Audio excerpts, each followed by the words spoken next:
Esta é a história dos Estados Unidos. Vista em cores pela primeira vez.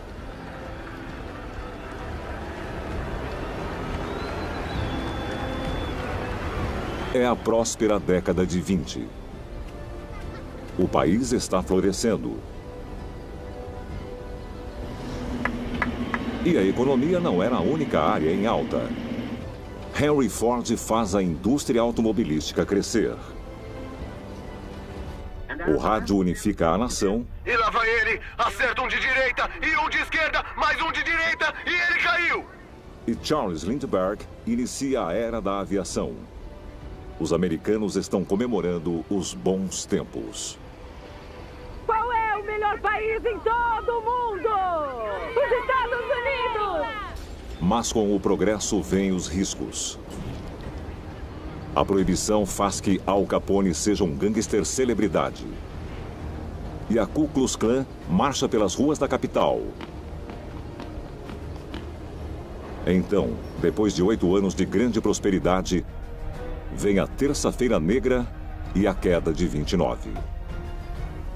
Esta é a história dos anos 20 contada como nunca vista antes.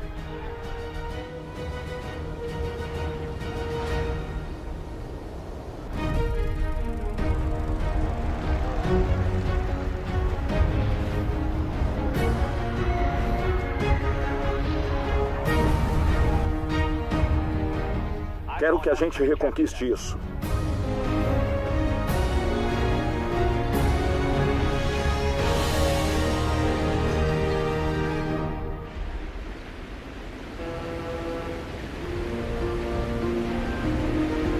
Nova York, 1919.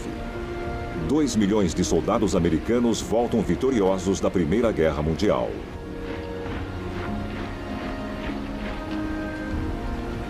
Eles desfilam pela Madison Square, otimistas com um país jovem em ascensão.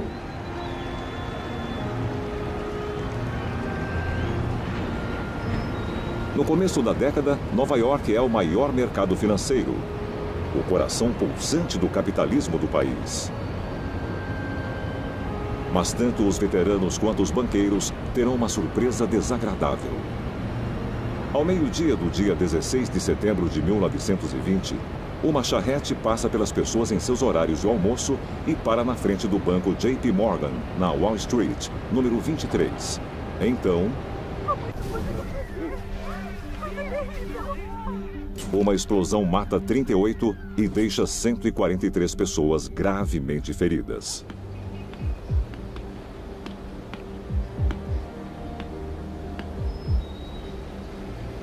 Anarquistas que atacavam os ricos foram os primeiros suspeitos, mas ninguém nunca foi preso. Uma onda de terror rapidamente esquecida. No dia seguinte, as portas se abrem e os lobos de Wall Street iniciam uma década de crescimento sem precedentes. Mas, depois da festa, vem a ressaca. O fim da produção para período da guerra dá o início à quebra da economia norte-americana. Cerca da metade dos soldados que voltaram encontram-se desempregados e dependem da ajuda do governo. Muitos americanos têm problemas financeiros. Para quem não consegue comprar sapatos de couro, uma nova empresa passa a oferecer uma alternativa: tamancas feitas de madeira.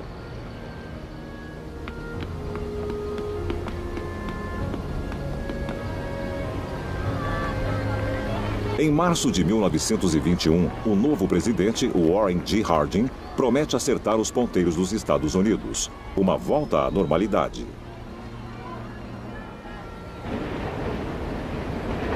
Os historiadores mais tarde apontariam Harding como um dos piores presidentes dos Estados Unidos. Mas durante seu mandato, ele foi beneficiado com uma área frenética de inovações. Quem logo adota as inovações é o câmera do noticiário Fox Movie Tone, Harry Burt, de Chicago. Quando ele não está filmando notícias, ele filma alguns dos primeiros filmes domésticos conhecidos com sua esposa Lucille e seu filho Bill.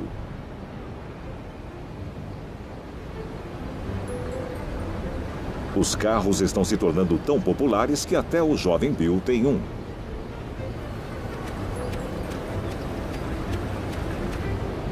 O pai dele tem a maior maravilha do momento, o revolucionário modelo T da Ford.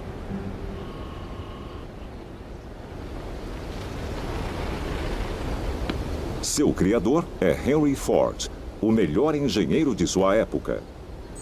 Na década de 20, Ford e seu Tim Lizzie transformaram os Estados Unidos em uma nação repleta de carros. Se um jovem decide que quer trabalhar, não há limite para o que ele possa fazer. Em 1913, Ford já tinha criado sua linha de montagem rotativa, uma revolução na fabricação de carros. Os trabalhadores faziam um carro por vez. Ford instalou estações de trabalho. Cada uma delas fazia uma parte do chassi e passava para a próxima. Era 4 vezes mais rápido do que do jeito antigo. A tinta preta é barata e durável.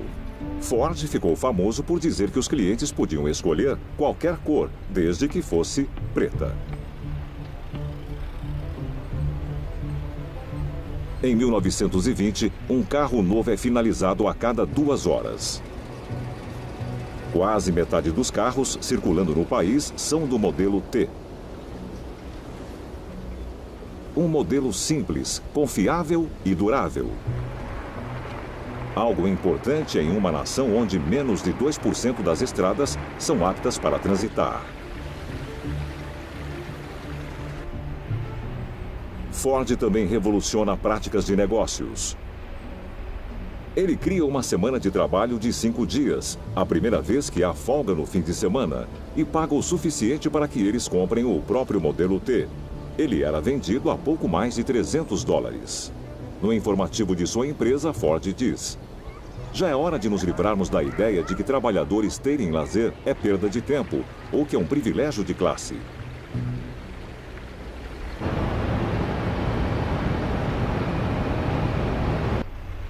Milhões de vendas faz Detroit crescer rapidamente e Ford ficar bilionário.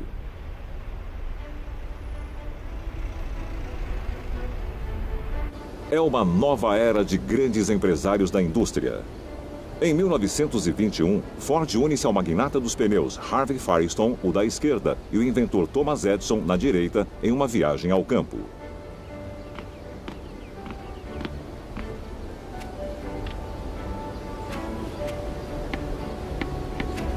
Até o presidente Harding faz uma visita.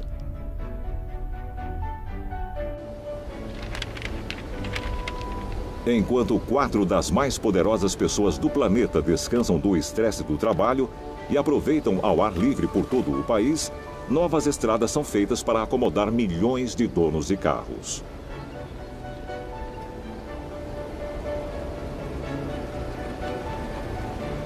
Em 1922, a economia está a todo vapor. Mas há um ramo que não acompanhará o crescimento.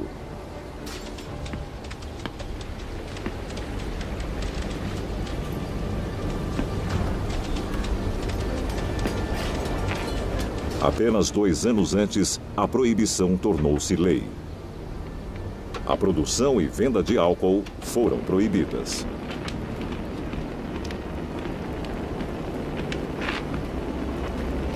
Esta filmagem de 1922 em Long Beach, Califórnia, mostra a polícia destruindo $30 mil em bebidas. Este é um dos primeiros filmes feitos da proibição. Os Estados Unidos novamente são uma nação produtiva, e muitos acreditam que também é uma nação sóbria. Mas para alguns, a festa nunca acaba. Só fica escondida. Neste raro filme caseiro, a família Adams de Brattleboro, Vermont, mostra uma festa onde a bebida é servida à vontade. Uma falha na lei permite que pessoas bebam o que elas já haviam comprado em casa. Até mesmo as fábricas dão seu jeitinho. No condado de Napa, as vinícolas param de fazer vinhos e começam a vender tijolos de uvas secas, com instruções. Então me diz, o que vão fazer com tanta uva? Bom, meu pai as compra para fazer suco de uva. É mesmo? Com água e 3 semanas no armário, aquilo virava vinho. Mas mesmo com essas brechas, a demanda enorme não é preenchida.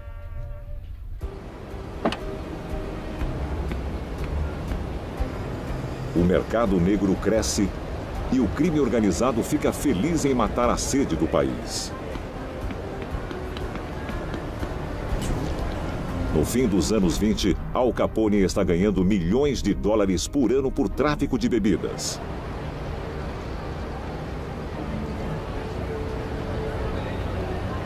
Ele não é o único.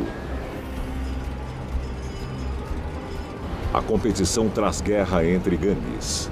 Quase 600 mafiosos morrem apenas em Chicago durante uma década. A violência não faz com que a demanda diminua.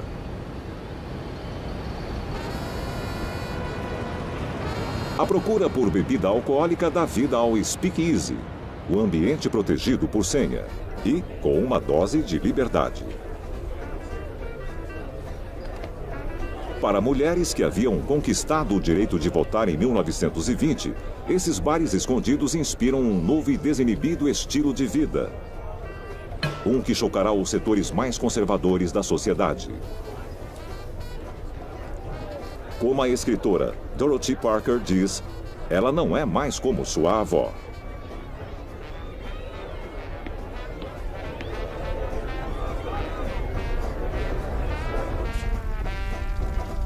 O filme The Flapper, muito famoso, dá um nome para essa nova geração impetuosa de mulheres.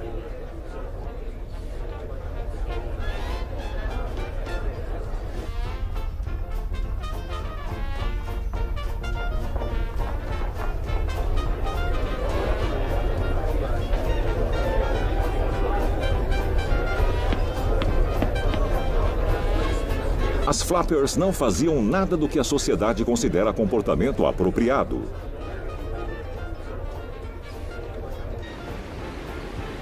Elas usam vestidos curtos, cabelos curtos e bastante maquiagem, além de comemorar sua sexualidade.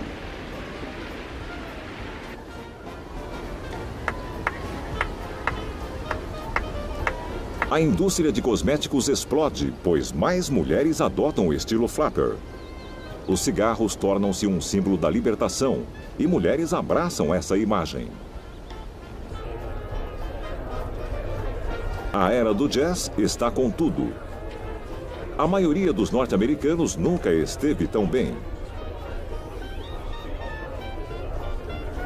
Mas enquanto as flappers celebram sua revolução social, outros norte-americanos reagem à mudança de uma maneira muito diferente. Bem ao sul, uma força macabra está surgindo. E um vulcão dormente está prestes a explodir.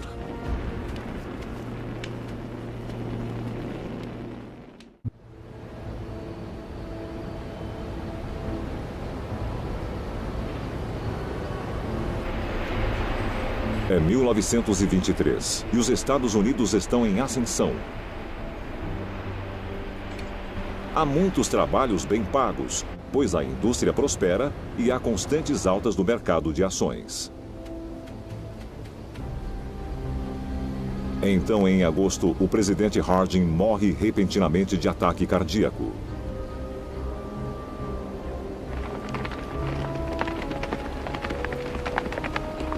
Seu sucessor, Calvin Coolidge, segue o modelo de um governo pequeno, mas com grandes negócios. Um dos maiores favores que podem ser prestados ao povo norte-americano é a economia no governo.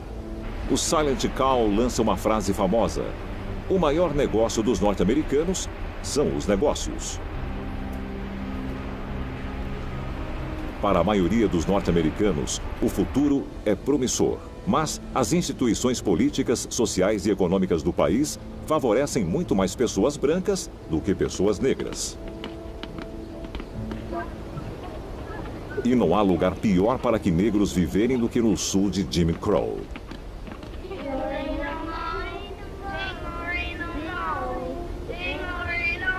Muitos moram e trabalham em condições difíceis e segregadas.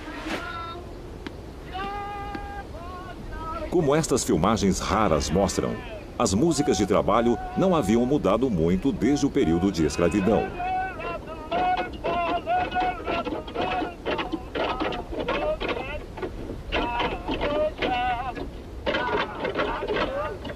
Na Carolina do Sul, eles montam os trilhos para os trens do país.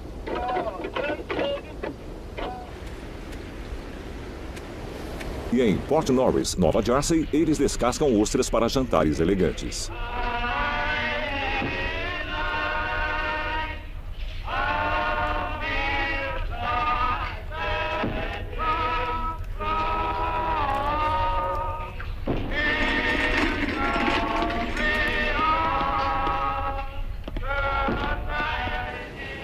Algumas comunidades de afrodescendentes prosperam, como os residentes de Greenwood, um bairro de Tulsa, Oklahoma.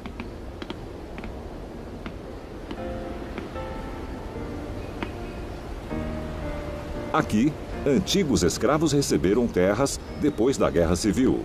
Esta filmagem rara mostra a cidade próspera que construíram.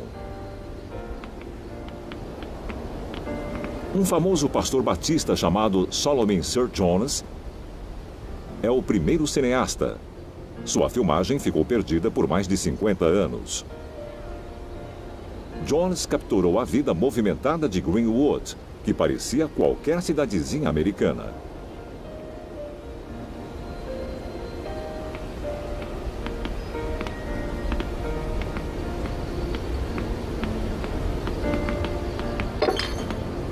Mas os brancos de Tulsa não gostam do que veem. Em maio de 1921, depois de um negro ter sido acusado de assediar uma mulher branca, uma revolta dos brancos toma conta da cidade. Durante uma noite e um dia, eles invadiram e queimaram Greenwood. Uma equipe da Fox News capturou a única filmagem sobrevivente. É o massacre racial mais sangrento da história dos Estados Unidos. Quase 300 pessoas morreram.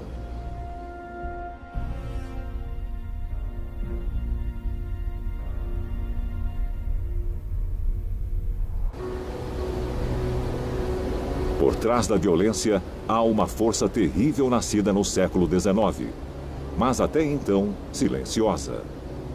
A segunda onda da Ku Klux Klan.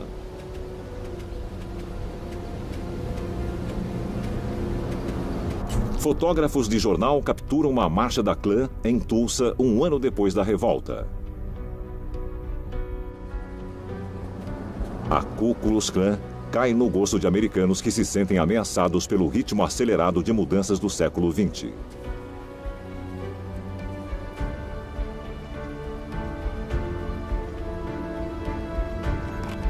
Nascida no sul, a Ku Klux Klan chega ao norte.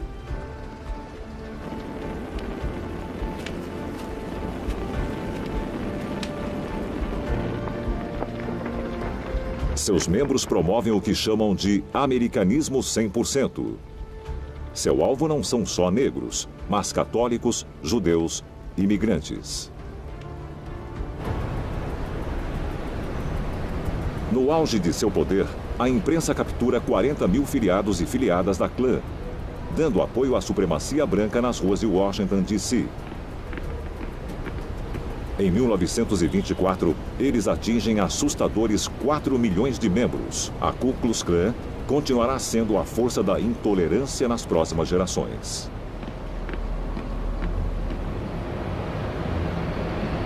As tensões raciais no sul e trabalhos generosos no norte fazem com que muitos afrodescendentes se mudem com a família. Quase 1.600.000 pessoas escolhem se mudar. Esse movimento ficou conhecido como a Grande Migração. Isso transforma bairros como o Harlem, em Nova York. Norte-americanos negros trazem sua cultura e música com eles. O blues, o jazz.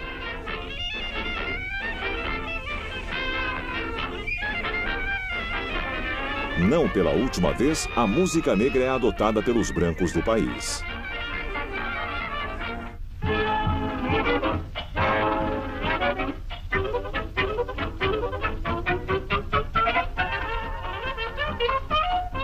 Em uma das primeiras gravações de uma banda de jazz feita totalmente por brancos, Ben Burney e sua orquestra tocam seu sucesso de 1925, Sweet Georgia Brown.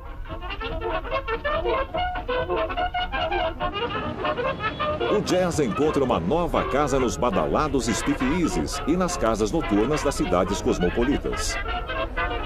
Uma ex-atriz extravagante chamada Texas Guinan é gerente do Clube 300 em Nova York e cumprimenta seus clientes com "Olá, otários!".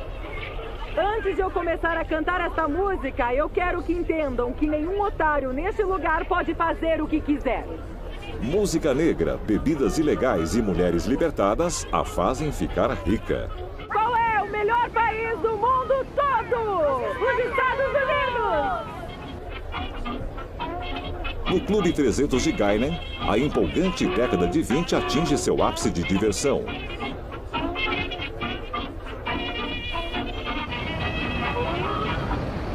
Partes dos Estados Unidos estão evoluindo mais rápido do que nunca. No meio da década, uma nova tecnologia unirá o país E lá vai ele. e criará novos heróis. Um de esquerda, outro de direita, mais um de esquerda no queixo. Direita, esquerda, mais um e ele cai. Caiu no chão.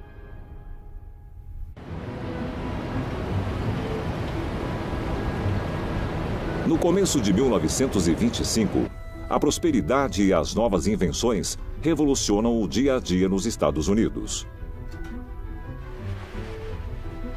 Utensílios modernos que hoje em dia não damos valor aparecem pela primeira vez. Aspiradores substituem batedores e tapetes. Geladeiras elétricas, fornos e máquinas de lavar economizam horas de trabalho.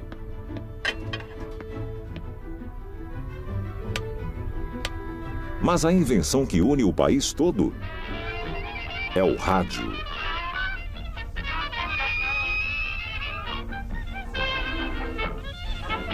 Esta é a Rua do Rádio, a Rua Cartland de Nova York, a maior coleção de lojas de eletrônicos do mundo.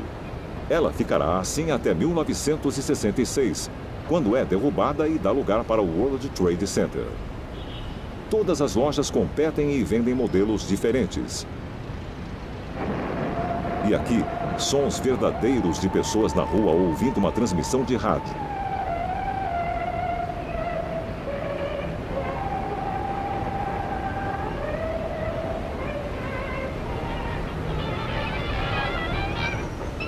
Anunciantes logo veem uma nova e emocionante maneira de atingir um grande público.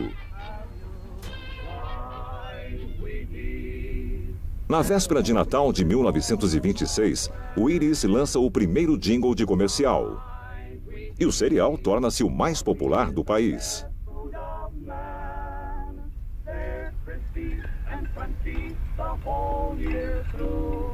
Ele é chamado de café da manhã dos campeões e logo estampa atletas proeminentes em suas caixas.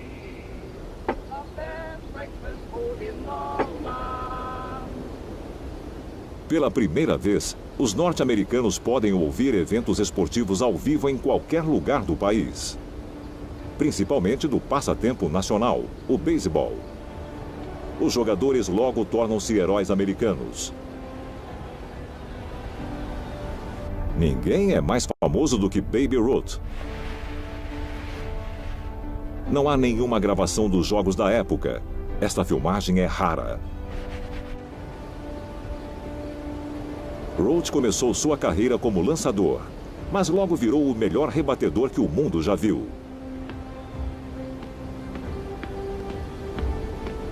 Em 1920, na primeira temporada com os Yankees, ele lidera o campeonato com 54 home runs. O maior total já visto foi 19. Oi, querido, o que achou? Ele e sua esposa Claire são um casal poderoso e glamouroso. Agora eu vou tentar fazer mais um ponto pra você. Ah, obrigada. Tá bom, querida? Muito bem, vamos. Ele bate um dos maiores recordes do jogo em setembro de 1927, chegando a 60 home runs em uma só temporada. E os Yankees o premiam com um contrato de $80 mil por ano. Quantia astronômica para a época.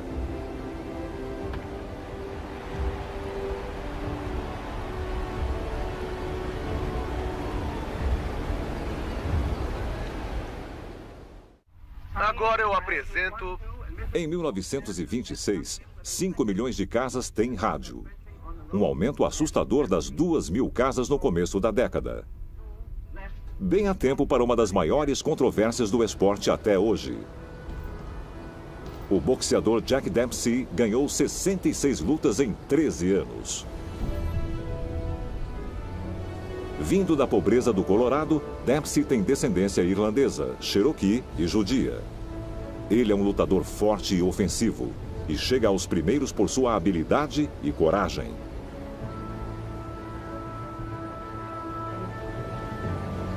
Sua vitória em 1921 contra o boxeador francês Georges Carpentier foi a primeira luta que valeu $1 milhão. Isso o torna uma estrela nacional. E agora vamos anunciar que o argentino e o campeão foram parte do maior banho de sangue já visto. Dempsey não acredita em defesa. O estilo dele é ataque implacável. Direitas assassinas e um gancho esquerdo impiedoso acabaram com o corpo e o maxilar dele. Os socos constantes de Dempsey o jogaram no chão mais uma vez. O público ama isso e o ama. E eu acho que ele vai cair. Em 1926, ele luta contra Gene Tunney, um ex-fuzileiro naval, com 64 vitórias no currículo. Tunney choca Dempsey e a nação com sua vitória. Um ano depois, em 1927, 50 milhões de americanos ouvem a revanche em Chicago. Esses foram os comentários que ouviram no rádio. Eles estão se aproximando, é o 7º round. Ainda estão de pé. Dempsey está perto de Tunney. Ele o analisa. Dempsey usa shorts pretos com uma faixa vermelha. Um de esquerda. No 7º round, ele derruba Tunney. Outro de esquerda no queixo, mais um de direita. Outro de esquerda. Tunney cai. Tunney caiu. O juiz parte para a contagem. Ele afasta Dempsey para o outro canto. Ele o empurra. Ele precisa ir para o canto neutro antes da contagem de 10 segundos. O juiz quer começar a contagem. Mas ele não se move por cruciais 4 segundos. Ele vai para o canto neutro. Tunney ganha tempo. Ele fica caído por 13 segundos completos antes de se levantar. E o juiz começa a contagem. O público se desespera. Tunney ainda está no chão. Isso fica conhecido como a longa contagem. Será que ele vai levantar? Será que Tunney vai levantar? O juiz está contando e Tunney se levanta e volta o combate. A luta continua e Tunney ganha pela pontuação, mesmo ficando caído por mais tempo do que os 10 segundos permitidos. Ele afasta Dempsey para o outro canto. Ele o empurra. Ele vai para o canto neutro. Ignorando toda a pressão, Dempsey aceita elegantemente a decisão. Sua atitude de perdedor é aplaudida e o rádio o deixa famosa. Ele se aposenta com 33 anos com um símbolo rico e popular do sonho americano.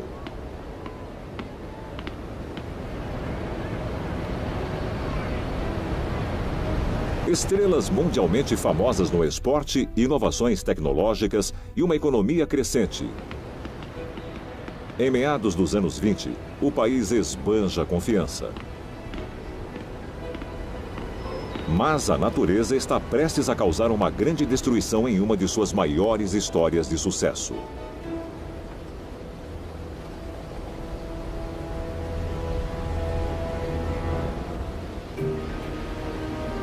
Em 1926, a economia de Miami está crescendo. Abastecida por moradores do norte que são atraídos pelo clima tropical e belas praias. Durante essa década, a população vai de 30 mil para 100 mil residentes. Seu céu azul, suas águas cristalinas e palmeiras esvoaçantes fazem da cidade um destino de inverno para os mais ricos.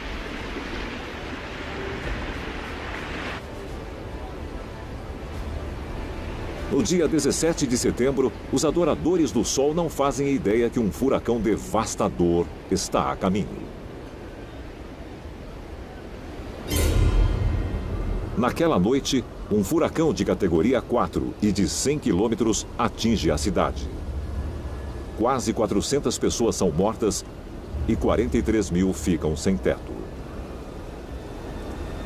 O câmera de noticiário Ralph Earl fica preso por 6 horas e captura estas imagens de Miami debaixo da água. Talvez seja a primeira filmagem de um desastre natural.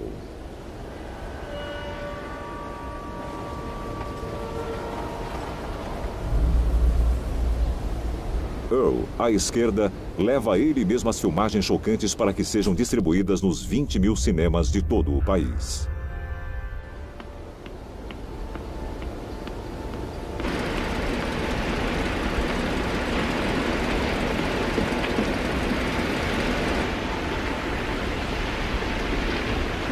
Os custos da reconstrução ficam em 109 milhões de dólares, 165 bilhões nos dias de hoje. Foi pior do que o furacão Katrina.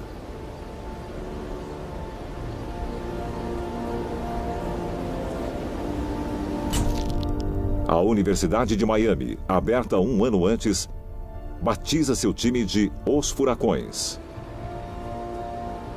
Enquanto Miami é reconstruída, um homem que morava bem mais ao norte decide provar que o espírito da nação é inabalável. Este é Charles Lindbergh, de 24 anos, em 1926. E esta é a primeira filmagem conhecida do aviador. Ele havia saído da escola de treinamento de voo do Exército há um ano e já sonhava em fazer história.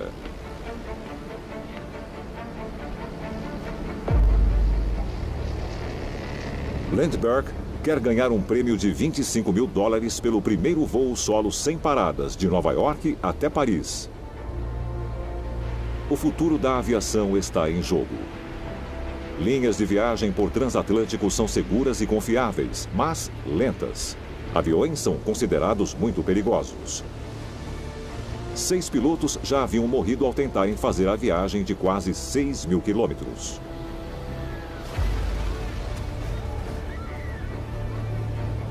Long Island, 20 de maio de 1927. Lindbergh prepara seu Spirit of St. Louis, o monomotor de 10 mil dólares feito sob medida.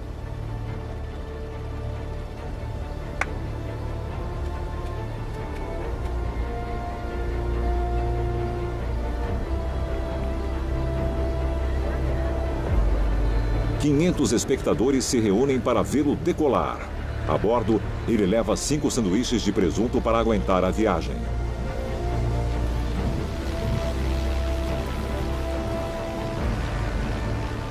Às 7h52 da manhã, ele decola.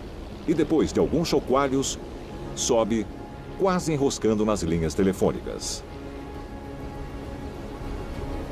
Ele ficou no ar por 33 horas e meia. Sem rádio e apenas uma bússola. A imprensa o chama de o tolo voador.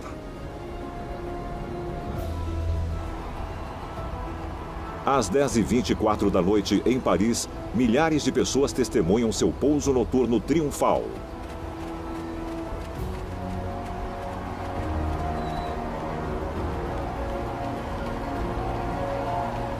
Na hora, o piloto de 25 anos, agora chamado de Lindy Sortudo, torna-se o norte-americano mais famoso do mundo. O presidente Coolidge manda o navio USS Memphis trazê-lo de volta para Nova York com estilo.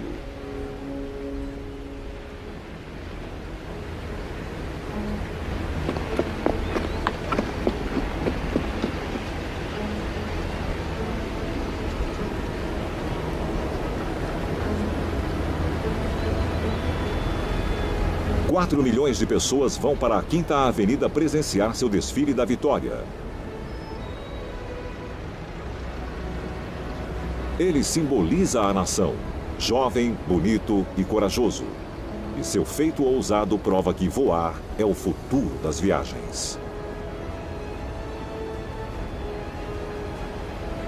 O Congresso premia Lindbergh com uma medalha de honra. E no ano seguinte, ele torna-se o primeiro homem do ano da história da revista Time.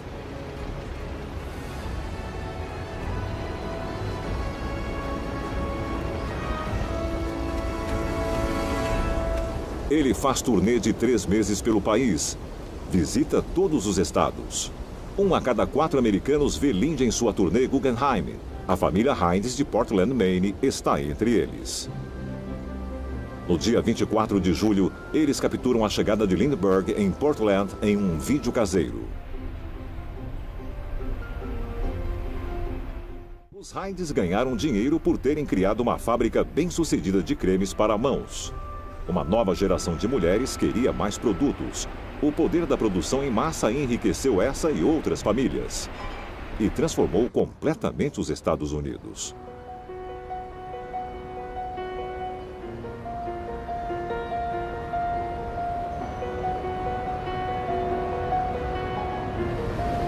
Agora há 20 milhões de carros lotando as cidades dos Estados Unidos. Acidentes tornam-se comuns, pois pedestres precisam aprender a tomar cuidado com os carros. E vice-versa.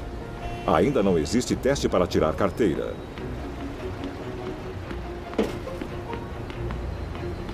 Tendo que enfrentar essa nova ameaça à segurança pública, as autoridades buscam inovações, como os semáforos, vistos aqui na 5ª Avenida de Nova York. Logo, guardas de trânsito e semáforos começam a aparecer em todo o país. Ainda assim, as fatalidades vão de 12 mil em 1920 para 30 mil no fim da década. Campanhas de educação no trânsito tentam mostrar os perigos com imagens de carros batidos pelas ruas e também envergonhando os motoristas.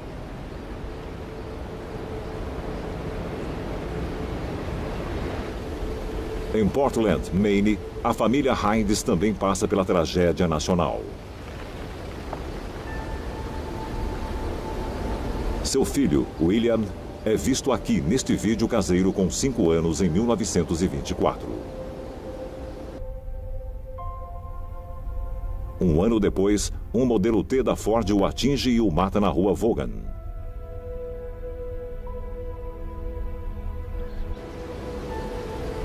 Ele foi a 4ª criança da área a ser atingida por um carro em 24 horas.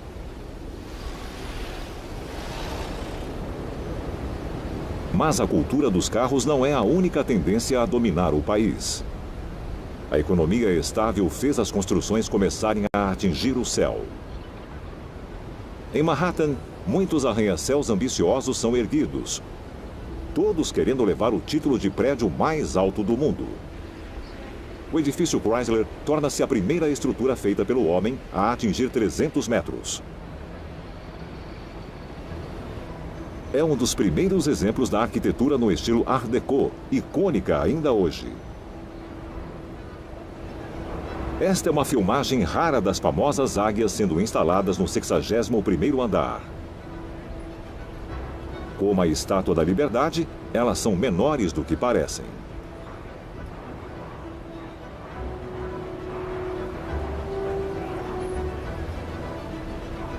Os trabalhadores que constroem os prédios conhecidos como brutamontes são considerados especiais.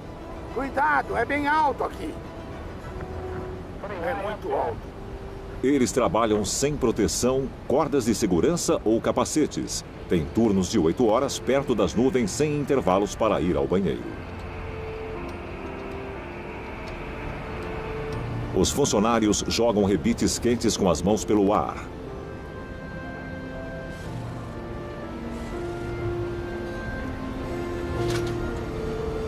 Esses trabalhos são tão perigosos que 2 entre 5 funcionários morrem em quedas ou ficam incapacitados. Do outro lado da cidade, na Rua 34, uma construção de um edifício comercial de 102 andares começa. A intenção é que ele seja o símbolo da riqueza e poder de Nova York. O ex-governador de Nova York, Al Smith, promove ativamente a construção. Tão rápido quanto o talento, inteligência e habilidade humanas podem ser, haverá nessa esquina o edifício Empire State, o maior prédio comercial do mundo. Mas esse estouro era uma bolha já prestes a estourar.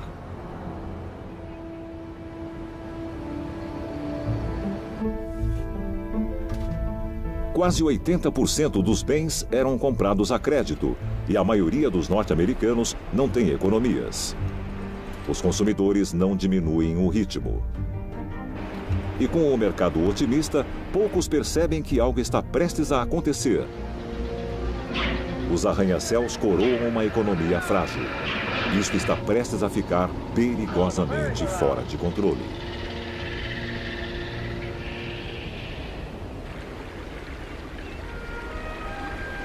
Em 1927, boa parte da América parece estar bem tranquila.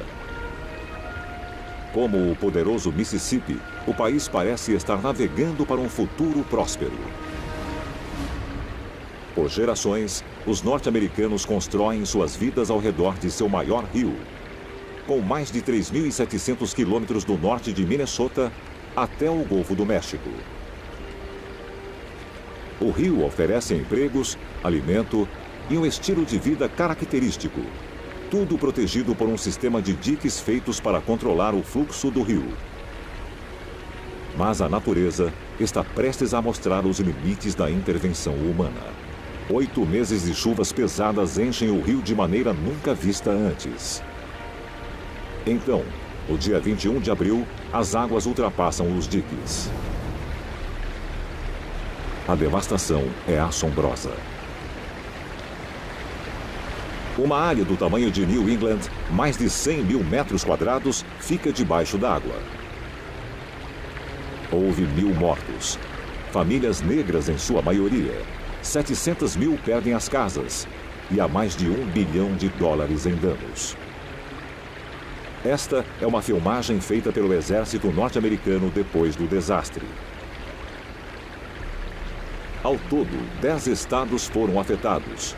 1/3 do Arkansas ficou debaixo d'água.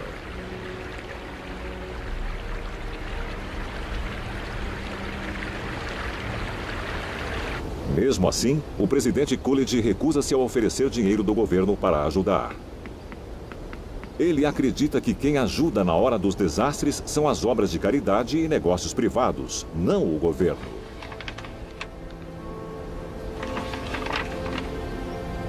Acampamentos temporários foram construídos na zona atingida. Mas muitos preferem migrar para o norte e não ficar e tentar reconstruir a vida. A grande inundação do rio Mississippi serve de aviso sobre como tudo pode mudar drasticamente.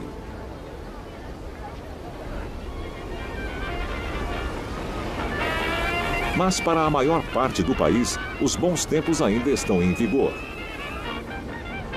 Wall Street está a todo vapor.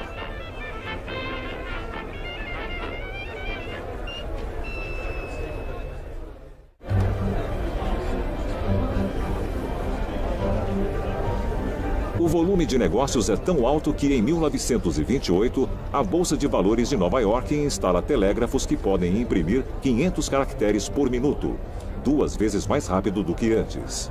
Milhões de investidores ficam rapidamente ricos, geralmente com dinheiro emprestado e comprando a preços baixos. Pela primeira vez, os norte-americanos podem comprar agora e pagar depois. Mas os ganhos do mercado são impulsionados pelo otimismo, não pela força das empresas. Poucos se preocupam. Enquanto houver compradores, é como se tivessem licença para imprimir dinheiro. Em setembro de 1929, a Dow Jones triplicara os números de 1924. Parece que o mercado otimista vai durar para sempre.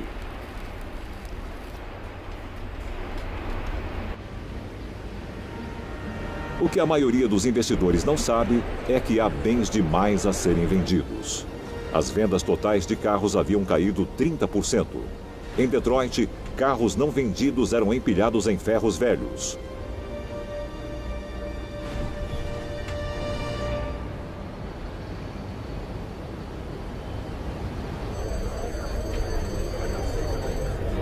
Ao som da campainha de abertura de uma quinta-feira, 24 de outubro de 1929, não há compradores, só vendedores. O mercado cai 11%. Em 2 horas, 9 bilhões são perdidos. Bancos aterrorizados pedem que comerciantes paguem o que devem. A maioria não tem condições e os bancos entram em crise. Na terça-feira, dia 29, a Bolsa de Valores de Nova York entra em queda total.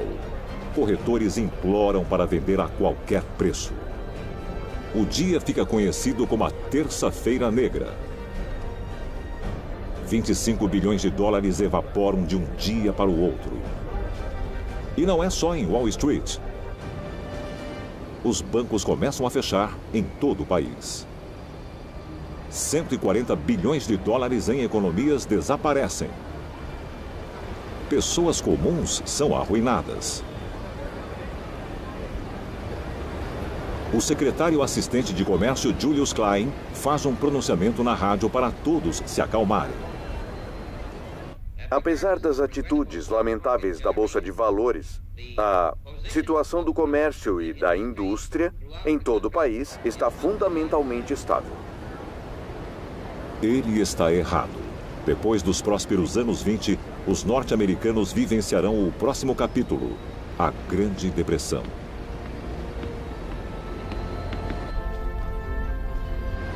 É uma época determinante para a jovem nação, e ela irá reviver. Mas o futuro não será fácil.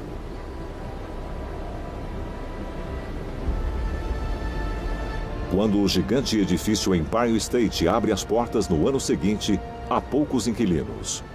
Estamos prestes a abrir oficialmente o edifício Empire State, o maior e mais bonito prédio comercial do mundo todo. O prédio fica vazio e é chamado de Edifício Fantasma State. Levará 2 décadas inteiras até 1950 para começar a dar lucro.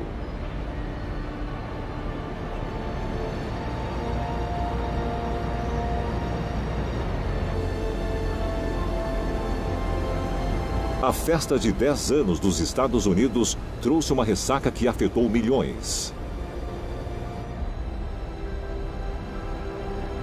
É o maior fracasso da história do país.